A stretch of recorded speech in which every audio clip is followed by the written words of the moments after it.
नाज़रीन, आप देख रहे हैं एयर एकेडमी चैनल। सुफियान रदी अल्लाह अन्हु ने खबर दी कि कुरैश के काफ़िले के साथ वो उन दिनों शाम में मुकीम थे। यह काफ़िला उस दौर में यहाँ तिजारत की गर्ज से आया था जिसमें हज़रत सल्लल्लाहु अलैहि वसल्लम और कुफ़ार कुरैश में बाहम सुलह हो चुकी थी, सुलह हुदैबिया। अबू सुफियान ने कहा कि कैसर के आदमी की हमसे शाम के एक मुकाम पर मुलाकात हुई और वो मुझे और मेरे साथियों को अपने साथ कैसर के दरबार में बैतुल मुक़द्दस लेकर चला। फिर जब हम एलिया बैतुल मुक़द्दस पहुँचे तो कैसर के दरबार में हमारी बाजियाबी हुई।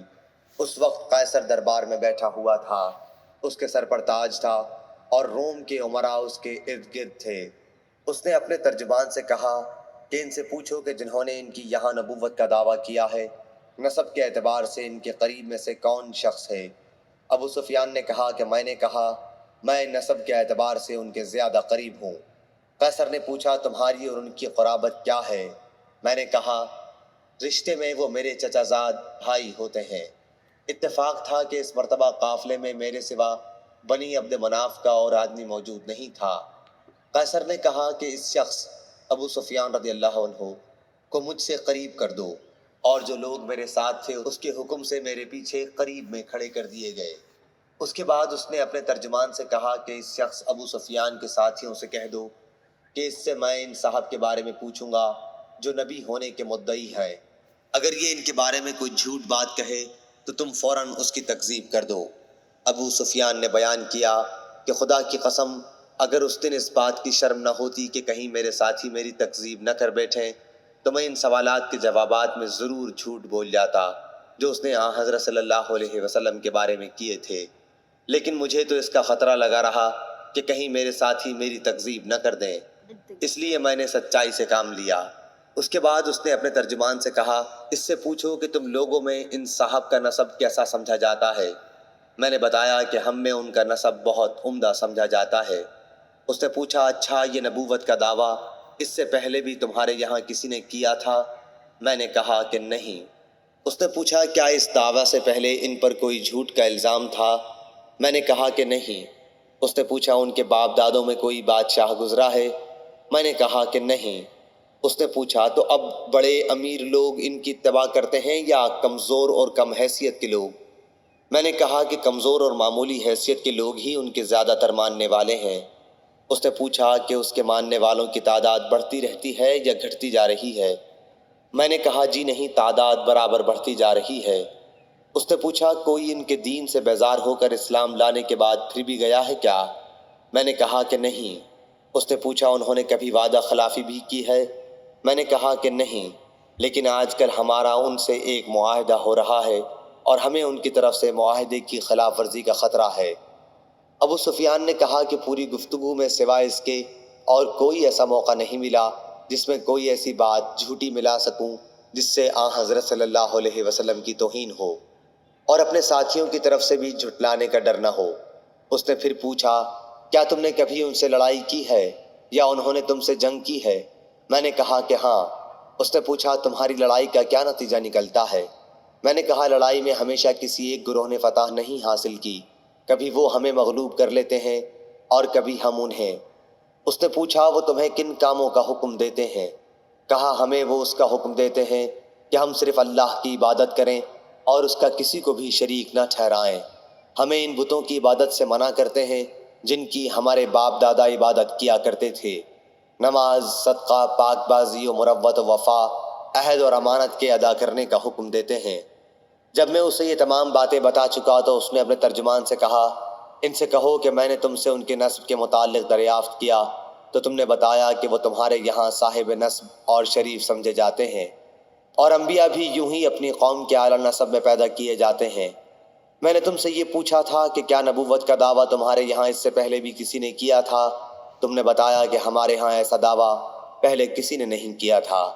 इससे मैं ये समझता हूँ कि अगर इससे पहले तुम्हारे यहाँ किसी ने नबूवत का दावा किया होता तो मैं ये भी कह सकता था कि ये साहब भी उसी दावे की नकल कर रहे हैं जो इससे पहले किया जा चुका है। मैंने तुमसे दरियाफ्त किया कि क्या तुमने दावा नबूवत से पहले कभी उनकी तरफ झूठ मंसूब किया था। तुमने बताया कि ऐसा कभी नहीं हुआ। इससे मैं इस नतीजे पर पहुंचा कि यह मुमकिन नहीं कि एक शख्स جو لوگوں کے متعلق کبھی جھوٹ نہ بول سکا ہو وہ خدا کے متعلق جھوٹ بول دے۔ میں نے تم سے دریافت کیا کہ ان کے باپ دادوں میں کوئی بادشاہ تھا، تم نے بتایا کہ نہیں۔ میں نے اس سے یہ فیصلہ کیا کہ اگر ان کے باپ دادوں میں کوئی بادشاہ گزرا ہوتا تو میں یہ بھی کہہ سکتا تھا کہ نبوت کا دعویٰ کر کے وہ اپنے باپ دادوں کی سلطنت حاصل کرنا چاہتے ہیں۔ میں نے تم سے دریافت کیا کہ ان کی اتباع قوم کے بڑے لوگ کرتے ہیں یا کمزور اور بے حیثیت لوگ، تم نے بتایا کہ کمزور غریب قسم کے لوگ ان کی تابع داری کرتے ہیں، اور یہی گروہ انبیاء کی ہر دور میں اطاعت کرنے والا رہا ہے۔ میں نے تم سے پوچھا کہ ان تابع داروں کی تعداد بڑھتی رہتی ہے یا گھٹتی بھی ہے، تم نے بتایا کہ وہ لوگ برابر بڑھ ہی رہے ہیں۔ ایمان کا بھی یہی حال ہے یہاں تک کہ وہ مکمل ہو جائے۔ میں نے تم سے دریافت کیا کہ کیا کوئی شخص ان کے دین میں داخل ہونے کے بعد کبھی اس سے پھر بھی گیا ہے؟ تم نے کہا کہ ایسا کبھی نہیں ہوا۔ ایمان کا بھی یہی حال ہے، جب وہ دل کی گہرائیوں میں اتر جائے تو پھر کوئی چیز اس سے مومن کو ہٹا نہیں سکتی۔ میں نے تم سے دریافت کیا کہ کیا انہوں نے وعدہ خلافی بھی کی ہے؟ تم نے اس کا بھی جواب دیا کہ نہیں۔ انبیاء کی یہی شان ہے کہ وہ وعدہ خلافی کبھی نہیں کرتے۔ میں نے تم سے دریافت کیا کہ کیا تم نے کبھی ان سے یا انہوں نے تم سے جنگ بھی کی ہے؟ تم نے بتایا کہ ایسا ہوا ہے، اور تمہاری لڑائیوں کا نتیجہ ہمیشہ کسی ایک ہی کے حق میں نہیں گیا، بلکہ کبھی تم مغلوب ہوتے ہو اور کبھی وہ۔ انبیاء کے ساتھ بھی ایسا ہی ہوتا ہے، وہ امتحان میں ڈالے جاتے ہیں لیکن انجام انہی کا بہتر ہوتا ہے۔ میں نے تم سے دریافت کیا کہ وہ تم کو کن کاموں کا حکم دیتے ہیں؟ تم نے بتایا کہ وہ ہمیں اس کا حکم دیتے ہیں کہ اللہ کی عبادت کرو، اس کے ساتھ کسی کو شریک نہ ٹھہراؤ، اور تمہیں تمہارے ان معبودوں کی عبادت سے منع کرتے ہیں جن کی تمہارے باپ دادا عبادت کیا کرتے تھے۔ تمہیں وہ نماز، صدقہ، پاک بازی، وعدہ وفائی اور ادائے امانت کا حکم دیتے ہیں۔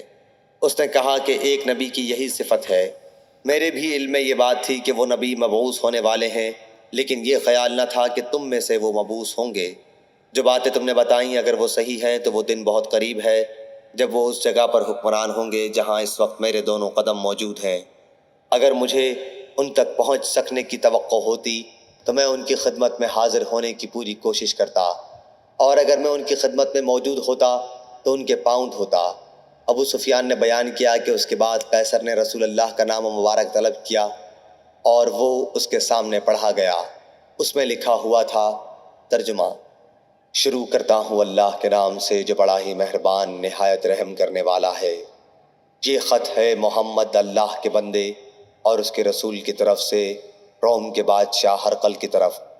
اس شخص پر سلامتی ہو جو ہدایت قبول کر لے۔ اما بعد، میں تمہیں اسلام کی دعوت دیتا ہوں۔ اسلام قبول کرو، تمہیں بھی سلامتی و امن حاصل ہوگی، اور اسلام قبول کرو، اللہ تمہیں دوہرا اجر دے گا، ایک تمہارے اپنے اسلام کا اور دوسرا تمہاری قوم کے اسلام کا جو تمہاری وجہ سے اسلام میں داخل ہوگی۔ لیکن اگر تم نے اس دعوت سے منہ موڑ لیا تو تمہاری رعایا کا گناہ بھی تم پر ہوگا۔ اور اے اہل کتاب، ایک ایسے کلمے پر آ کر ہم سے مل جاؤ جو ہمارے اور تمہارے درمیان ایک ہی ہے، یہ کہ ہم اللہ کے سوا اور کسی کی عبادت نہ کریں، نہ اس کے ساتھ کسی کو شریک ٹھہرائیں، اور نہ ہم میں سے کوئی اللہ کو چھوڑ کر آپس میں ایک دوسرے کو پروردگار بنائے۔ اب بھی اگر تم منہ موڑتے ہو تو اس کا اقرار کر لو کہ اللہ تعالیٰ کے واقعی فرما بردار ہم ہی ہیں۔ ابو سفیان نے بیان کیا کہ جب ہرقل اپنی بات پوری کر چکا تو روم کے سردار اس کے ارد گرد جمع تھے۔ سب ایک ساتھ چیخنے لگے اور شور و غل بہت بڑھ گیا۔ مجھے کچھ پتہ نہیں چلا کہ یہ لوگ کیا کہہ رہے تھے۔ پھر ہمیں حکم دیا گیا اور ہم وہاں سے نکال دیے گئے۔ جب میں اپنے ساتھیوں کے ساتھ وہاں سے چلا آیا اور ان کے ساتھ تنہائی ہوئی تو میں نے کہا کہ ابن ابی کبشہ مراد حضور اکرم صلی اللہ علیہ وسلم سے ہے، کا معاملہ بہت آگے بڑھ چکا ہے۔ بنو الاسفر رومیوں کا بادشاہ بھی اس سے ڈرتا ہے۔ ابو سفیان نے بیان کیا کہ اللہ کی قسم مجھے اسی دن سے اپنی ذلت کا یقین ہو گیا تھا، اور برابر اس بات کا بھی یقین رہا کہ حضرت صلی اللہ علیہ وسلم ضرور غالب ہوں گے، یہاں تک کہ اللہ تعالیٰ نے میرے دل میں بھی اسلام داخل کر دیا، حالانکہ پہلے میں اسلام کو برا جانتا تھا۔ صحیح بخاری حدیث نمبر 2941۔